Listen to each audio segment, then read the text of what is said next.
사랑하는 여러분, 한 주간 잘 지내셨습니까? 오늘은 아마 좀 놀라셨을 것 같은데요. 누가복음 강해가 잠깐 멈추고, 본문 말씀이 바뀌었네. 이렇게 생각하실 것 같습니다. 필리핀 봉쇄가 500일이 지나면서 잠깐 본문 말씀을 좀 바꿔서 말씀을 좀 전하고 다시 누가복음으로 돌아갔으면 좋겠습니다. 누가복음을 좋아하시는 분들은 아쉽다 하실 수도 있는데요. 계속해서 또 말씀을 전할 테니까 좀 기다려 주시고, 저는 오늘부터 몇 주간 좀 빌립보서 말씀으로 함께 좀 은혜를 다시 나누고 싶은 마음이 있습니다. 빌립보서는 2018년에 제가 교회사 강해를 한 적이 있는 성경 말씀인데요. 아무래도 이제 요즘은 좀 상황이 우리 상황에 빌립보서 말씀이 맞다라는 생각을 해서 이 빌립보서 말씀을 강의하려고 준비를 했습니다. 저는 그런 생각을 했습니다. 말씀을 전하는 사역자로서 정말 이 빌립보서 말씀을 통해서 말씀을 듣는 우리 모든 성도님들께서 빌립보서가 좋아하는 책이 되기를 간절히 바랍니다. 빌립보서 성경에 많은 성경들이 있지만 또 이 설교를 들으시고 빌립보서에 이런 뜻이 있었어, 이런 의미가 있었어, 관심과 또 사랑이 빌립보서에 있었으면 좋겠고, 누가 가장 좋아하는 성경책이 어디입니까 물어보면 또 대답할 수 있는 그런 성경 빌립보서입니다 이렇게 대답할 수 있는 은혜도 있었으면 좋겠습니다. 그리고 저는 여러분들께서 이 말씀을 들으시면서 하나님을 경험하는 은혜가 있기를 간절히 바랍니다. 말씀을 이번 주간도 잘 준비해야지 하면서 또 나름도 연구했지만 워낙 또 참 부족한 터라 어떻게 말씀을 전해야 잘 전달이 될까 하는 마음이 있는데요. 그럼에도 불구하고 전하는 자가 좀 부족해도 가장 중요한 것은 말씀을 들을 때 말씀을 듣는 여러분들께서 하나님을 경험하고 예수님을 경험하는 것만큼 중요한 게 없어요. 그래서 설교 말씀을 통해서 그 본문 말씀에 그런 그 정보들, 그런 그 참고할 내용들이 있구나. 그것들을 배우는 것도 중요하지만 그것만 배우면 우리의 지식만 쌓이는 거죠. 중요한 것은 이 말씀을 통해서 우리에게 역사하시는 하나님을 경험하는 은혜가 있기를 간절히 바랍니다. 정말 그게 저의 가장 큰 기도 제목이에요. 그래서 우리 성도님들 이 말씀 속에서 정말 이때에 주시는 하나님의 은혜, 하나님을 경험하시기를, 예수님의 사랑을 경험하는, 위로를 경험하는 은혜가 있기를 주님의 이름으로 축원합니다. 오늘 제목은 절망의 시기에 행복한 이들, 절망의 시기에 행복한 이들이라는 제목을 정해봤습니다. 여러분 이 지도를 보시면 빌립보라는 큰 그 글씨가 나와 있는데요. 빌립보는 로마에서 아주 먼 거리에 있는 지역이었습니다. 소아시아 지역에 있었고요. 그리고 지중해 북동쪽에 있는 그런 그 많은 우리가 알고 있는 그 사도 바울이 개척했던 도시들이 개척했던 교회들이 많이 있는 지역 중에 하나 빌립보였습니다. 이 빌립보는 사람들이 지나가고 거쳐가는 마게도니아로 가기 위해서 지나가는 길 중에 하나에 있는 큰 도시로서 굉장히 발전돼 있고 아름답고 상업적인 그런 도시였고요. 3천 명이 들어가는 원형 경기장도 이 도시에는 있었습니다. 3천 명이 들어가는 원형 경기장이라 하면 요즘도 사실 굉장히 큰 그 경기장이라고 할 수 있는데요. 그곳에서 여러 가지 뭐 축제라든지 연극이라든지 이런 행사들이 이 빌립보 도시에는 있었다. 그러면 빌립보 도시는 굉장히 발전됐던 도시구나라는 것을 우리가 생각해 볼 수가 있습니다. 빌립보서라는 이 책은 뭔가 잃어버린 것을 찾아주는 기쁨에 대해서 얘기를 하고 또 함께 현재 우리가 누리는 것이 얼마나 감사하고 기쁜 것인지에 대해서 우리에게 다시 한번 더 생각해 주게 하는 책이 바로 빌립보서인데요. 빌립보서를 기록한 것은 사도 바울입니다. 오늘 본문 1절에도 나와 있듯이 빌립보서를 기록한 것은 사도 바울입니다. 빌립보는 이 본문에서 자기를 이렇게 표현하는데요. 자기는 유대인이고 난지 8일 만에 할례를 받았고 이스라엘 족속이고 또 베냐민 집하고 바리새인이고 그리고 자기는 교회를 박해했던 그런 사람이었다. 그러나 자기가 예수님 만나고 변화된 이후로 이 세상의 모든 유익했던 것들은 다 무익한 것으로 해로 여기고 오직 예수 그리스도를 아는 지식이 고상한 것을 깨달았다. 이렇게 고백하면서 이제 이야기를 하고 있어요. 여러분, 빌립보서에서 사도 바울이 빌립보서를 기록하고 있는 장소는 지금 로마 감옥입니다. 근데 너무 오랫동안 감옥 생활을 하고 있습니다. 4년이라는 시간을 지금 감옥 생활을 하고 있는 사도 바울입니다. 사도 바울의 입장에서는 참 안타까워요. 사도 바울이 왜 감옥에 갇혔습니까? 예수님의 복음을 전파하다가 감옥에 갇혀버렸습니다. 근데 빌립보 교인들의 입장에서는 자기들에게 복음을 전해주고 빌립보 교회가 개척되는 그 상황, 빌립보에 와서 복음을 전해주고 교회를 개척했다는 우리 사도 바울님이 지금 감옥에 갇혀 있고 4년 지나도록 만나지 못하고 감옥에서 너무 힘든 시간을 갖고 보내고 계셔서 만나지 못하는 우리 사도 바울님에게 또 필요한 것들이 있잖아요. 감옥 속에 있으면 음식도 필요하고 뭐 삶에서 필요한 것들을 또 빌립보 성도들이 이렇게 모아서 보내주기도 했어요. 그렇게 후원도 하지만 4년이란 시간을 만나지를 못하니까 너무 답답한 거예요. 이제 그런 어려움이 지금 빌립보 교회는 있습니다. 그런 상황에서 빌립보 교회에게 편지를 쓴 것이 바로 오늘 우리가 읽었던 빌립보서 성경이 되는데요. 1장 1절을 한번 읽어보면요. 그리스도 종 예수의 종 바울과 디모데는 그리스도 예수 안에서 빌립보에 사는 모든 성도와 또한 감독들과 집사들에게 편지하노니 이렇게 얘기합니다. 여기서 보면 사도 바울이 그가 이 빌립보 성도들에게 고백하는 거죠. 뭐라고 얘기합니까? 자기를 사도라고 말하지 않고요. 자기를 종이라고 표현을 해요. 종이라는 표현은 헬라어로 둘로스라고 말하는데 노예입니다. 자기 뜻대로 살아가는 사람이 아닙니다. 주인의 뜻대로 살아가는 사람입니다. 그런데 사실 바울 서신에서 사도 바울은 자기를 사도 바울이라고 표현하기를 즐겨 썼어요. 그래서 다른 책에는 사도 바울이다, 바울 사도다 이렇게 표현을 하는데 이 책에서만큼은 오늘 빌립보서에서 자기를 그리스도 예수의 종 둘로스라고 표현을 하는 거죠. 왜 그런가? 재밌습니다. 다른 교회들은 바울이 사도가 아니다라고 공격을 했습니다. 아니, 바울이 사도가 아니라고 공격을 했다고요? 네, 그랬습니다. 왜? 예수님을 직접 만난 적이 없다.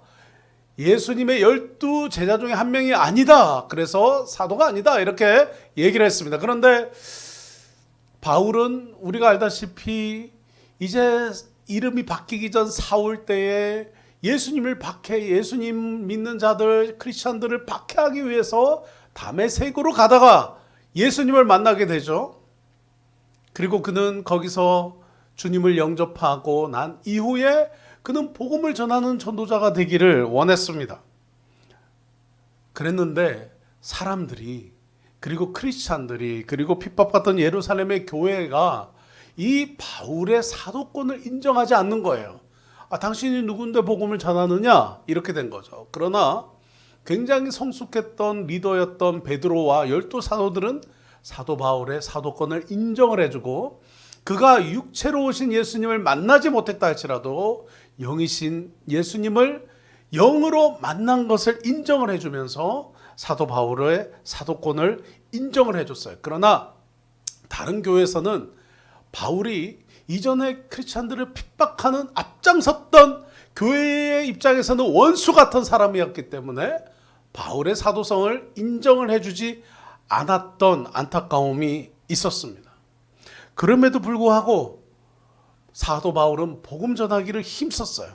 그래서 자기의 사도성을 공격하는 교회에서는 나는 사도 바울입니다 라고 소개를 했지만, 오늘 이 빌립보 교회에서는 자기를 사도 바울이라고 말하지 않았습니다. 왜냐? 바울에게는 특별한 교회가 이 빌립보 교회였기 때문이에요. 사도행전에 보면 사도 바울이 빌립보 지역에 복음을 전하러 가서 빌립보 지역에서 복음을 전하는데 어떤 여인을 만났는데, 바로 자주장사 루디아라고 하는 여인을 만나서 복음을 전합니다. 그 여인은 유럽에서 가장 먼저 복음을 받아들인 여인이 됩니다. 그리고 굉장히 부자였고 유력가였던 여인입니다. 그리고 다음으로는 감옥을 지키던 간수와 간수의 가족들에게 복음을 전합니다. 그리고 그들이 예수님을 받아들이죠. 그래서 자주장사 루디아를 시작으로 또 간수와 간수의 옥문 지키던 간수의 가족들을 또 베이스로 해서, 기초로 해서, 개척 멤버로 해서 이 빌립보 교회가 탄생이 됩니다. 그러면서 이제 이들은 자기들에게 직접 복음을 전해줬던 사도 바울에 대해서 굉장히 애틋한 그런 사랑을 가지고 있었어요. 그렇기 때문에 바울에게 빌립보 교회는 정말 애착이 가는 교회였습니다. 저도 선교사로서 필리핀에 와서 이제 복음을 전하고 또 교회들을 개척하고 있는데, 한 11개 교회 정도 그렇게 이제 개척하고 지금까지 사역을 하면서 저도 사실 마음 안에 좀 크게 애착이 가는 교회들이 좀 있어요. 또 어떤 교회는 다 애착이 가지만 또 그런 마음이 좀 뭔가 이렇게 좀 편안한, 저 교회는 정말 내가 12교회, 11개 교회 중에 어디 가실래요? 좀 어디 가보실래요? 이렇게 한다면, 단 하나밖에 고를 수가 없다면 나는 이 교회 한번 가고 싶어 하는 마음에 교회가 있죠. 아마도 바울에게도 빌립보는 그렇게 애착이 가는 교회 중에 하나였던 것 같습니다. 그러니 그만큼 관계가 돈독하였기 때문에 사도 바울은 자기를 사도라고 굳이 표현하지 않고 종이라고 고백했습니다. 사실은 사랑하는 성도 여러분, 우리 모두가 예수님의 종이기를 주님의 이름으로 축원합니다. 종은 자기의 뜻대로 살지 않아요. 주인의 뜻대로 행합니다. 그리스도 예수의 종 바울의 이름에 우리의 이름을 한번 넣어볼까요? 그리스도 예수의 종 재형, 그리스도 예수의 종 여러분, 오늘 우리가 다시 한번 이 빌립보서를 읽으면서 내 신분은 예수님의 종이다, 내 신분은 그리스도 예수의 종이다 하는 것을 다시 한번 잊지 않기를 주님의 이름으로 축원합니다. 여러분, 주님의 음성을 듣는 은혜가 있기를 원합니다. 여러분, 우리가 코로나 시국에 우리의 뜻대로, 우리의 힘써서 우리의 마음대로 살려고 하는 모든 시도를 멈추고 날마다 하나님의 뜻을 구하며 주님의 은혜에 주님을 기쁘시게 하는 삶을 살아가는 주님의 종이 되기를, 예수 그리스도의 종이 되기를 간절히 바랍니다. 여러분, 현재 바울의 상태를 조금 더 우리가 살펴본다면요, 참 재밌는데요. 사실은 빌립보 교회는 바울이 지금 감옥에 있는 것 때문에 문제가 생겼어요. 바울은 지금 범죄 혐의를 쓰고 지금 감옥에 갇혀 있는 상태입니다. 우리 성도들에게는 바울이 감옥에 있어도 범죄자가 아니지만 로마의 법, 로마 시민들의 입장에서는 바울은 지금 범죄 혐의를 쓰고 감옥에 갇혀 있습니다. 그리고 주기적으로 나가서 법정에서, 황제 가이사의 법정에서 내가 왜 예수의 복음을 전할 수밖에 없는지에 대해서 그는 변론을 합니다. 그러면 사람들은 묻죠. 예수의 복음이 무엇이냐? 예수가 누구냐? 복음이 무엇이냐? 네가 전하는 복음의 내용이 무엇이냐? 이제 이런 얘기들을 묻게 되고, 바울은 당당히 황제 가이사의 법정에서 예수님을 전하고 소개하고 전파합니다. 결국 318년에 AD 318년에 어떤 일이 일어납니까? 로마가 기독교를 국교로 선포하는 일이 일어납니다. 사실 바울의 이 감옥에서 법정에서의 예수님의 복음을 변론했던 이 일로 인해서 결과적으로는 당시 로마 제국의 종교가 기독교가 되는, 국교가 기독교가 되는 놀라운 역사가 일어나게 되죠. 그럼으로써 전 세계에 복음이 전파되는 계기가 됩니다. 그러나 지금 빌립보 교인들은 그 일을 모르죠. 알 수가 없죠. 바울도 알 수가 없죠. 그냥 바울은 자기의 계획대로 선교 여행을 한 게 아니라 하나님이 인도하신 대로, 주의 성령이 인도하신 대로 선교 여행을 하다가 빌립보 교회도 개척하고 선교 여행을 하다가 감옥에 지금 갇혀 있습니다. 여러분, 이 상황을 우리가 보면 참 재밌어요. 빌립보 교회 성도님들 입장에서는 바울이 지금 감옥에 갇혀 있는 것이 문제가 됐어요. 뭐 미래를 알 수 없으니까 지금 당장 보면 어려운 겁니다. 몹시 바울을 안타깝게 여기고 4년 동안이나 사도 바울님을 만나지 못하는, 자기들의 영적인 지도자를 만나지 못하는 것에 대한 안타까운 마음, 그리고 굉장히 슬프게 여기는 그런 상황이 바로 빌립보 성도들의 마음이었습니다. 그래서 빌립보 교인들은 정말 사도 바울님을 위해서 열심히 기도하고 필요한 것들을 또 후원하고 돕고 하는 일들을 반복을 했어요. 그러나 빌립보 교회 안에 모든 성도님들이 한 마음으로 그랬던 것은 아니었어요. 처음에는 다 한 마음이었는데 시간이 지나고 1년, 2년 지나면서 마음들이 나눠지기 시작한 겁니다. 왜냐면요, 처음에는 그랬는데 뒤에는 문제가 생겼어요. 왜냐하면 문제의 첫 번째는 바로 이 빌립보 교회 성도님들은 대부분이 다 로마 시민권자들이었습니다. 로마의 시민권자, 어떻게 하다가 이 먼 곳 로마에서 이렇게 멀리 떨어져 있는 빌립보에 살게 되는 로마 시민권자가 되었나? 이분들은 대부분이 은퇴한 군인들이었습니다. 당시 군인들은 로마를 위해서 25년 동안 군에서 복역을 하면 로마 시민권이 부여되고 여러 가지 세금의 혜택을 주면서, 그리고 빌립보에 땅도 주었어요. 그러니까 퇴역한 군인들이, 많은 군인들이 이 로마의 시민권을 얻고자 군대에 가고 또 은퇴한 후에 빌립보에서 자리를 잡았습니다. 그러다 보니까 이 로마의 군인들은 평생 명예를 중요하게 여겼던 사람이었어요. 그런데 이들에게 감옥에 가 있는 사도 바울에 대한 마음이 참 괴로운 부분 중에 하나였습니다. 왜냐하면 명예를 중요시 여기는데, 또 자기들이 사랑하는 로마에, 또 자기들은 시민권자들인데, 아니 우리의 사도 바울님께서 로마의 범죄자 취급을 받으면서 이 감옥에 갇혀 있는 거예요. 처음엔 좀 오해가 있거니 하고 잠시 기다렸는데 풀려 나오지를 않는 거예요. 석방되지 않는 겁니다. 1년, 2년 세월이 지나면서 그들의 마음속에는 마음이 어려웠어요.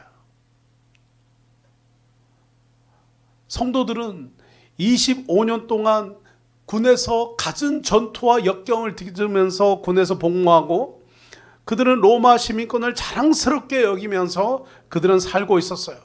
그러다가 어느 날 빌립보에 오신 사도 바울님을 만나고 아주 유력한 부자인 루디아 여사님이 복음을 들었다.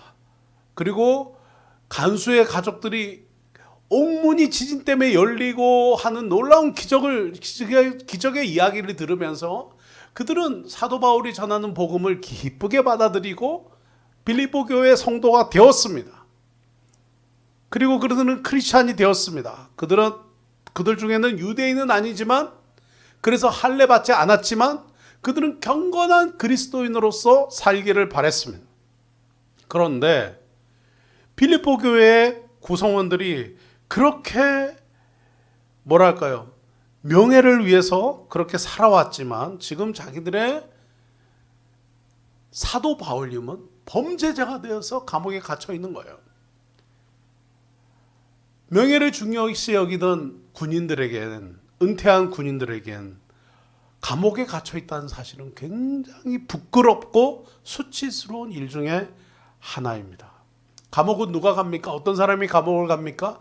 죄수들이 감옥 가죠. 뭐 우리 같은 저와 우리 성도님들 같은 입장에서는 감옥에 간다. 뭐 그냥 일평생 갈 일이 없죠. 뭐 저희야 사역하러 뭔가 그 감옥에 교도소 사역 때문에 가지. 뭐 우리가 죄를 지어서 갇힌다. 이런 것은 한 번도 생각해 본 적도 없고 우리와는 관계도 없는 일이죠.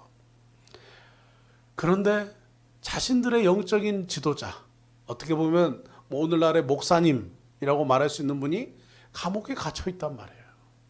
그러니까 명예를 중요시 여기던 이 빌립보 교회 성도들에게는 굉장히 큰 문제였습니다.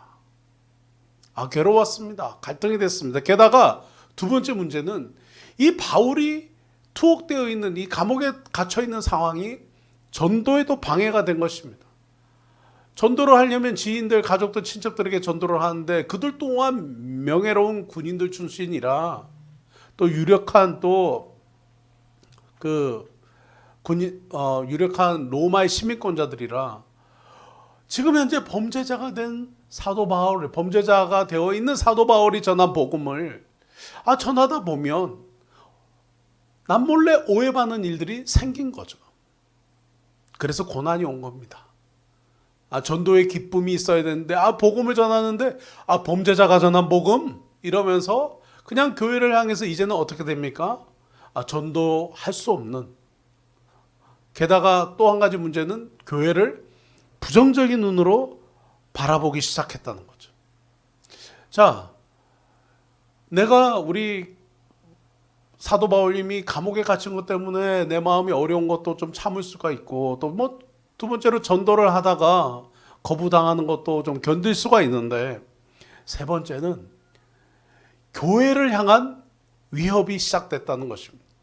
현재 범죄자 신분으로 지금 바울이 지금 이 어려움을 겪고 있는데 범죄자가 전한 복음, 그 복음을 믿는 빌립보 교회 이상한 그룹 아닌가? 좀 부정적인 시각으로 처음에 시작하다가 이제는 아예 위협을 하는 저 이상한 집단이야 라고 아예 규정하고 손가락질하는 그런 일들이 있었습니다.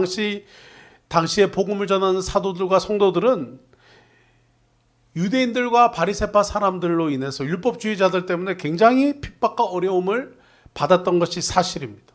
이런 핍박과 어려움을 피해서 소아시아 지역으로 넘어온 유대인들도 경건한 크리스찬들도 있었습니다. 박해를 피해서 숨먹고 지하교회들로 들어가게 됩니다. 그런 분위기 속에서 빌립보 교회 성도들은 교회에 여러 가지 그런 위기의 어려움이 있었다라는 것입니다. 이제 이런 이런 문제들이 부정적인 결과를 갖고 오게 하는데요.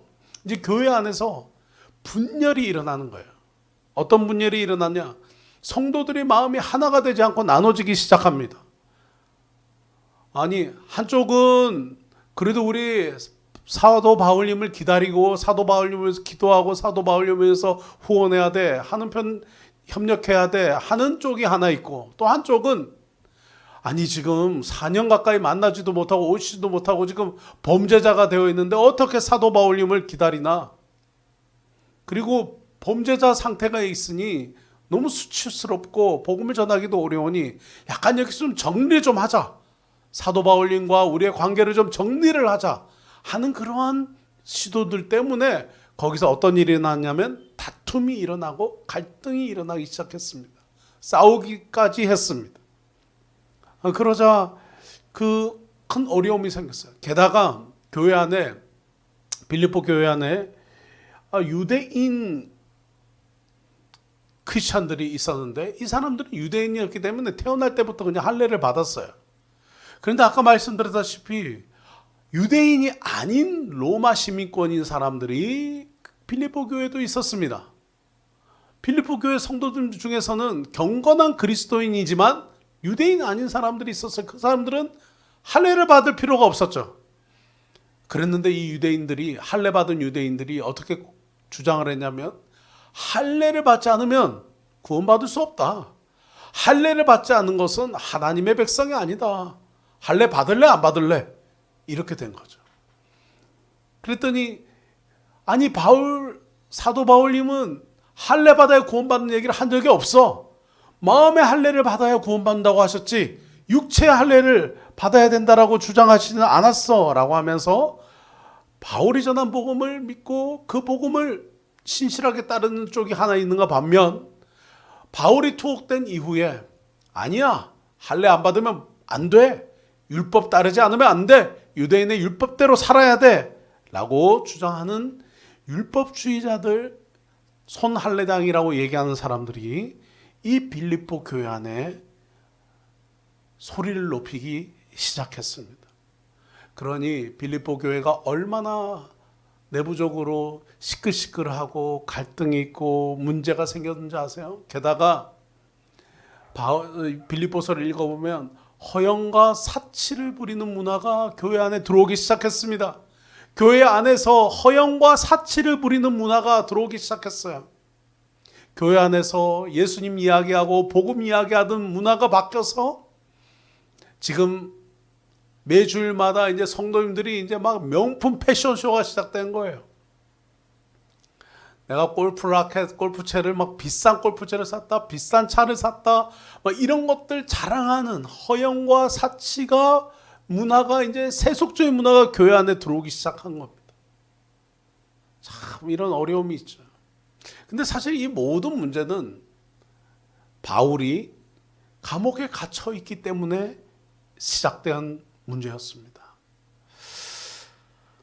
그러는 가운데서 빌립보 교회 리더들은 이런 어려움과 시험과 문제 속에서도 한 명의 영혼이라도 놓치지 않기 위해서 그들은 치열하게 교회를 위해서 봉사하고 섬기기 시작했습니다.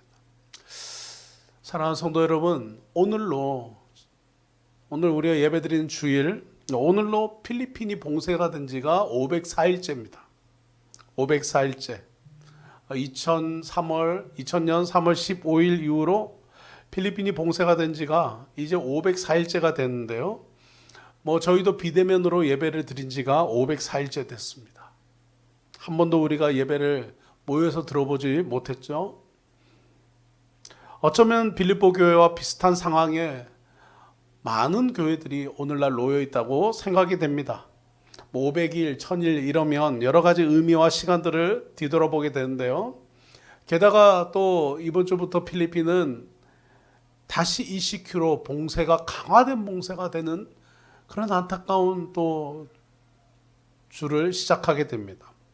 그러면서 저는 이 500일을 지나면서 이 500일을 뒤돌아보면서 기도하게 되었습니다. 하나님이 말씀하시는 게 무엇인가 뒤돌아보게 되었습니다. 봉쇄 500일을 지나면서 첫 번째 주신 마음은 기도해야 되겠다. 기도하자. 그래서 이번 한 주, 8월 한 주 시작하면서 좀 다 같이 이 500일을 기념하면서 500일을 지나면서 우리가 금식하며 기도하면 좋겠다. 하루에 한 끼 식사라도 좀 금식하면서 좀 절제하면서 좀 근신하면서 주님의 은혜를 구하는 그런 기도를 했으면 좋겠다는 생각이 들었습니다. 500일을 지났는데 여러분의 마음은 어떠십니까? 우리 모두의 마음이 비슷할 거라고 생각이 됩니다. 답답합니다. 막막합니다. 언제 이 상황이 해결될지 풀어질지 그냥 막연히 뭔가 기다립니다. 빨리 백신 접종 맞아서 다 같이 모여서 대면 예배를 드렸으면 했는데 한인회에서 좀 진행한다 해서 한인회에서 진행하는 모더나 백신 접종 어떻게 될까 기다리는데 또 이번 주에 공지가 떴죠. 모더나 접종이 어렵다. 한인회에서 진행하는 모더나 접종이 지금은 어렵다. 좀 이런 아쉬운 또 소식들도 들립니다. 어려운 중에 정말 시도하는 우리의 많은 노력들을, 많은 시도들이 있지만 정말 결과가 크게 이전과 달리 나타나지 않고 정말 보기에 허탈하고 허무해 보이는 그런 시간들을 우리가 보내고 있습니다.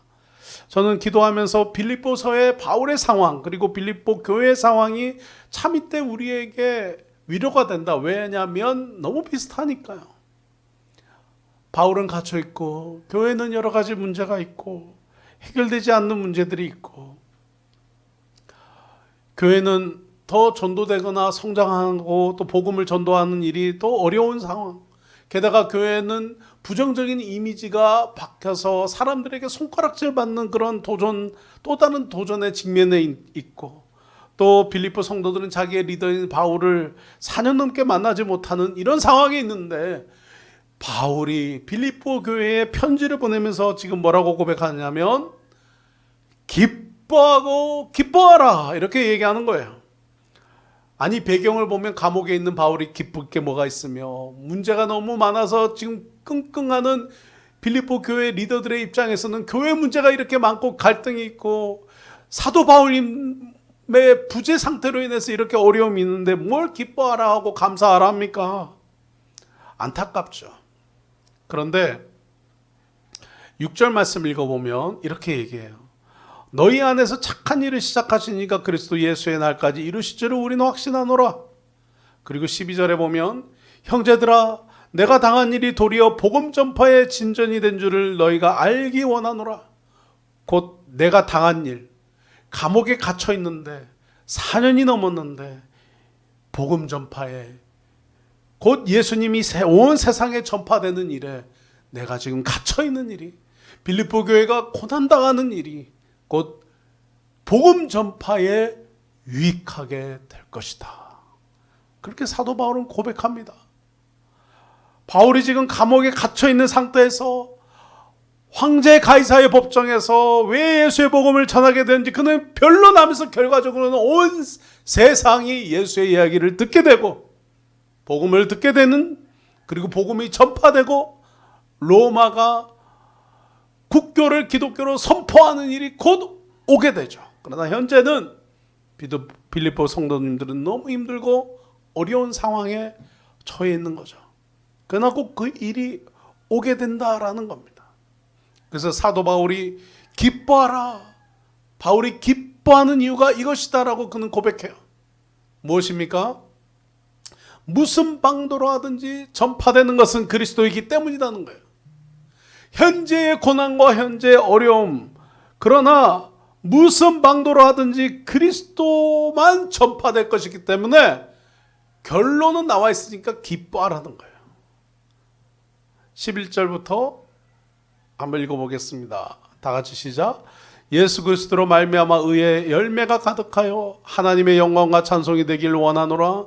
형제들아 내가 당한 일이 도리어 복음 전파의 진전이 된 줄을 너희가 알기를 원하노라. 아멘. 사랑하는 성도 여러분, 내가 당한 일이 복음 전파의 진보가 되었다. 아멘. 서로 성도 여러분, 우리가 당한 일이 복음 전파의 진전이 된 줄 알고 기뻐하는 성도님 되시기를 주님의 이름으로 축원합니다. 우리 교회가 당한 고난, 또 우리가 코로나 팬데믹을 당한 일들, 우리가 원치 않는 일, 이런 안타까운 고난을 겪는 모든 일이 복음 전파의 진전이 될 거다라고 주께서 말씀하신다는 거죠. 그래서 기뻐해라는 거예요. 세상 일은 우연이 없습니다. 모든 일은 하나님의 손에 있습니다. 13절에서 16절 이러므로 나의 매임이 그리스도 안에서 모든 시위대 안과 그 밖에 모든 사람에게 나타났으니 형제 중 다수가 나의 매임으로 말미암아 주 안에서 신뢰함으로 겁없이 하나님의 말씀을 더욱 담대히 전하게 되었느니라. 어떤 이들은 투기와 분쟁으로 어떤 이들은 착한 뜻으로 그리스도를 전파하나니 이들은 내가 복음을 변정하기 위하여 세우심을 받는 줄 알고 사랑으로 하나. 17절 18절 그들은 나의 매임에 괴로움을 더하게 할 줄로 생각하여 순수하지 못하게 다툼으로 그리스도를 전파하느니라. 너무 안타깝죠. 이 모양 저 모양 다른 이유들로 복음을 막 전파하고 있어요. 그런데 18절에 뭐라고 말합니까? 시작. 그러면 무엇이냐? 거칠어로 하나 참으로 하나 무슨 방도로 하든지 전파되는 것은 그리스도니 이로써 나는 기뻐하고 또한 기뻐하리라. 아멘. 18절 한번 더 읽을까요? 그러면 무엇이냐? 거칠이로 하나 참으로 하나 무슨 방도로 하든지 전파되는 것은 그리스도니 이로써 나는 기뻐하고 기뻐하리라. 할렐루야. 사랑하는 성도 여러분, 그리스도가 승리하는 것이라면 자신이 비난을 받는 것은 크게 문제가 안 된다라고 사도 바울은 얘기합니다. 그들은 나의 매임에 괴로움을 더하게 한다. 자기가 사도이면서 감옥에 갇혀있는 범죄자의 신분이 되어 있는 것 때문에 명예를 중요시 여기는 성도님들은 지금 갈등하고 있다는 것을 사도 바울은 알고 있다는 거예요. 그럼에도 불구하고 그들이 전하는 예수의 복음, 그들이 복음을 전파하는 일은 이렇게 하나 저렇게 하나 예수님 복음 전파되는 것 때문에 자기는 기뻐하고 기쁘다라고 사도 바울은 고백하는 것입니다. 사랑하는 성도 여러분, 욥은 욥기에서 욥이 생각이 나는데요, 고난 중에서도 끝까지 인내했던 것이 욥입니다. 결국 욥의 인생에 하나님께서 엄청난 축복을 주셨습니다. 끝까지 주님을 신뢰했던 거예요. 주의 왕되심, 하나님의 통치를 인정하고 신뢰했습니다. 그에게 하나님이 욥에게 물질의 복, 건강의 복, 가정의 복을 주셨어요. 다 잃어버린 것 같이 그냥 완전히 노숙자가 된 욥에게 하나님이 그 전보다 갑절의 축복을 부어주셨어요. 그보다 더 많은 것들로 하나님이 부어주셨습니다. 지금 우리 성도님들 사업과 가정과 정말 우리의 자녀들의 삶 속에 정말 학업하고 이런 일이 얼마나 어렵습니까? 그러나 여러분, 욥과 같이 인내함으로 기다리십시오. 코로나19 이 팬데믹 시간이 지나고 나면 주께서 우리에게 욥에게 주셨던 것처럼 놀라운 축복으로 부어주실 것을 믿고 기뻐하십시오. 우리 교회도 마찬가지예요. 이 코로나19를 통해서 하나님이 복음을 전파하는 일에 도움이 되게 하실 것을 믿습니다. 아멘입니까? 하나님이 복음 전파에 진전이 되게 하시기 위해서 이 코로나를 허락하시고 팬데믹을 허락하셨습니다. 하늘 높은 줄 모르고 솟아오르는 인간의 모든 인류의 교만을 팬데믹, 코로나19 팬데믹을 맞이하면서 겸손해지기 시작했습니다. 인류는 다시 한 번 더 역사 앞에서 큰 깨달음을 얻고 있어요. 이 깨달음을 얻고 잘 버티면 놀라운 축복이 올 것입니다. 모두가 겸손하게, 모두가 평화를 추구하며 화평하며 화해하며 사랑으로, 특히 교회가 주님 앞에서 더한 낮은 자세로 정말 복음적인 교회, 복음적인 그리스도인, 우리 성도님들도 복음주의적인 성도님들, 아까 1절 말씀처럼 그리스도 예수의 종으로서 주인 되신 예수님을 기쁘시게 하는 삶을 살려고 노력하며 이 코로나19 시간을 보내면 욥에게 주셨던 것처럼 놀라운 축복이 우리에게도 임할 것입니다. 잘 보내야죠.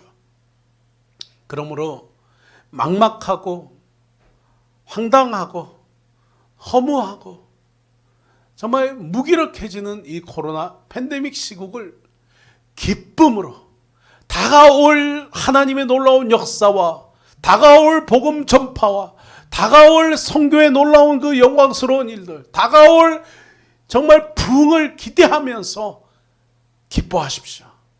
절망의 시기에 행복한 사람들이 되는 우리 성도님들 되시기를 주님의 이름으로 축원합니다.